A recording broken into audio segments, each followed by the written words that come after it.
Estamos aqui com Eider Soares, supervisor de cobrança. Eider, qual é o dever do operador na empresa? O dever do operador de uma empresa, no meu entendimento, é que ele tem que ser assíduo, cumprir a carga horária, a escala de trabalho, as metas estabelecidas pela empresa, que são metas de produtividade, meta financeira, meta de aderência, de presenteísmo. Eu acho que esses são os deveres que o operador tem para a empresa. Por que as empresas exigem o CID no atestado médico? Bem, no meu entendimento, a ideia que a empresa tem da solicitação do CID, eu já trabalhei em algumas empresas, é um procedimento que é utilizado para poder identificar, exemplo, a pessoa ela tem um determinado número de atestados e ela precisa ser afastada para resolver um problema de saúde. Então, desta forma, de fato, dá para fazer a identificação de qual problema que exige, exemplo, se é um problema crônico ou não, e a pessoa pode se afastar para poder tratar dessa doença ou não. É uma coisa que cada empresa, ela mede de uma forma e é cobrada de uma forma. Algumas empresas tornam-se o CID como quesito obrigatório referente ao atestado, e algumas empresas tornam com esse intuito de informar que é importante, sendo que ele não é obrigatório. O CID ele não é obrigatório dentro do atestado, e sim mais como uma forma do RH fazer essa identificação e um controle daquilo que está acontecendo. Se o problema é, por exemplo, algumas empresas elas têm ambulatório, que a gente chama. Então eles mesmos fazem essas avaliações, orienta a pessoa a procurar um especialista. Eu acho que depende muito de cada empresa, ela tem um tratamento em relação ao CID dentro do atestado, mas pelo meu conhecimento, eu acredito que seja justamente por essa preocupação com o funcionário final. Que tipo de procedimentos por parte do operador levam a empresa à demissão por justa causa? Bem, a justa causa ela é uma escala pedagógica, né, que tem dentro da lei. Ela é tudo aquilo que a gente chama de dissídia. O que é? Um descumprimento do contrato. Se hoje está dentro do contrato que você deve efetuar um procedimento de determinada forma, geralmente a empresa orienta o determinado operador sobre o que ele fez de incorreto ou o que ele não sabia.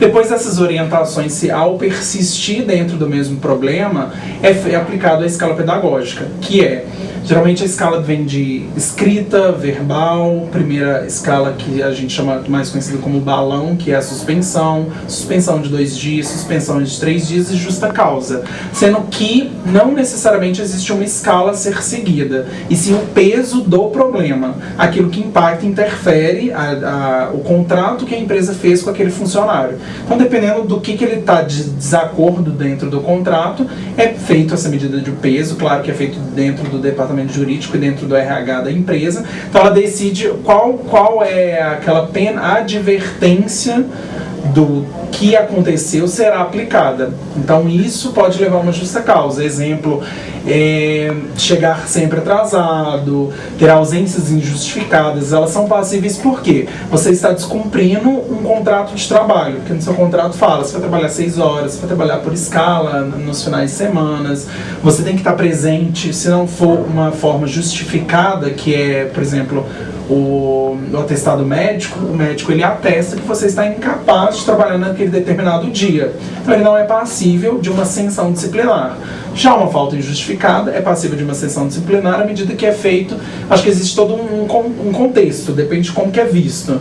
Se for um problema familiar, pode ser abonado, não. Eu acho que tudo depende de uma visão em relação a qual que é a estratégia do negócio, o que tá em pauta. Eu acho que basicamente é isso.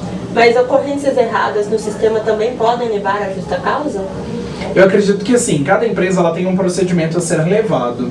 Tudo aquilo que é passível de erro é passível de orientação. Tudo aquilo que permanece é passível de sanções disciplinares. Então eu acho que assim, das empresas que eu já trabalhei, existem, exemplo, procedimentos que são feitos de formas erradas e o operador é sinalizado e continua fazendo errado, então ele é passível de uma sanção disciplinar porque existe um descumprimento de contrato. Quer dizer, estou te dando uma informação que você deve fazer uma determinada tarefa desta forma e não está sendo feita, ou é uma determinada Um procedimento deve ser feito, por exemplo, sempre você vai ter que colocar que 2 mais 3 vão ser 6. Se é uma regra da empresa, ela é para ser cumprida. Pode haver erro? Pode. Terá orientação. Se não tem, eu acho que a empresa como um todo verifica essas sanções disciplinares para ver o que pode aplicar dentro da lei, sendo que o operador ele seja resistente a cumprir o contrato de trabalho dele. Érica, qual é o dever do operador para com as empresas de telemarketing? O dever do operador é cumprir a sua missão na empresa das 6h20, né? Onde ele tem a missão da parte da cobrança, fazer as cobranças onde tem o discador, corretamente com o nosso sistema e com as ordens da empresa. E por que as empresas exigem o CID no atestado médico? O CID, por lei, ele não é obrigado a colocar nos atestados médicos. As empresas, hoje, ela pede o CID, onde a gente acompanha a doença do operador, né? A causa da doença. Vários CIDs. Vou te dar um exemplo, o CID 10. Se você tem ali vários atestados, por exemplo, 2, 3 dias, 4 dias no mesmo CID, somando 15 dias do atestado com o mesmo CID, a gente pode direcionar o funcionário a estar indo diretamente ao INSS para estar tirando a sua licença a partir de 15 dias. Ele é direcionado para poder a perícia do INSS. E que tipo de procedimentos por parte dos operadores podem levar a uma justa causa? Por parte dos operadores, por justa causa, a falta injustificada há mais de 30 dias, né?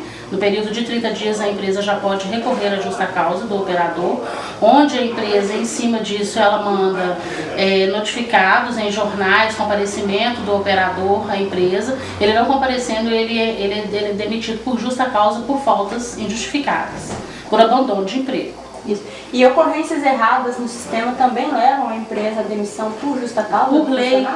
Por lei interna da empresa, sim. Tá? Onde quando ele entra na empresa, ele é informado que ocorrência errada, uso indevido do sistema, burlar o sistema, ele pode ser advertido pelo seu supervisor ou por um superior da empresa, né, como eu digo, gerência, diretores, e aí ele sim pode ser demitido, que aí vem pelas causas. Feedback formal, advertência, 3 advertências pelo mesmo motivo, onde você dá a suspensão ao operador e depois a justa causa. E é correto a empresa controlar o tempo de pausa banheiro dos operadores? A pausa banheiro ela é liberada 5 minutos, tá? É o tempo máximo dela.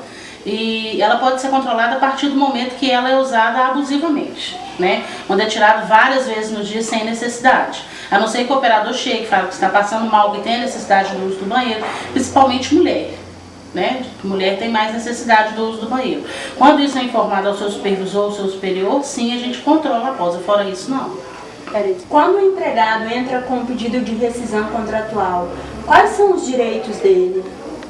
Olha, os direitos do empregado com rescisão contratual, ele tem direito ao fundo de garantia dele, ao mês trabalhado, ao 13º salário e às férias. Tá? Quando ele entra com rescisão, o que acontece? O juiz determina o que a empresa vai estar pagando a ele ou não. Ou se ele deve ou não continuar cumprindo a carga horária. A maioria das vezes ele tem que cumprir a sua carga horária, mas a empresa às vezes ela fica isenta de pagar os 40% da multa do fundo de garantia e o aviso prévio. Ele recebe realmente o que é de direito, que é o fundo de garantia, 13º, férias e o salário trabalhado. E a folha do seguro-desemprego para estar entrando com ela. Por que o telemarketing é o ramo de trabalho que mais emprega atualmente? Olha, o telemarketing hoje ele busca, né, o primeiro emprego, quem completa 18 anos, pelo primeiro emprego, oportunidade, universitários que procuram a carga horária menor, onde eles podem estar conciliando o trabalho com a faculdade, né, e em si até mesmo o custo financeiro para pagar a faculdade, né, muitos. Então, assim, as pessoas mais maduras, né, que ficaram fora do mercado, por exemplo, trabalhando autônomo, às vezes muitos anos sem trabalhar e quer voltar ao campo de trabalho, o que ele busca? Ele busca o telemarketing, a oportunidade está ali. Primeiro que não exige de você uma idade mínima, né, que você tem que ter máxima e mínima para trabalhar. E outra porque o crescimento.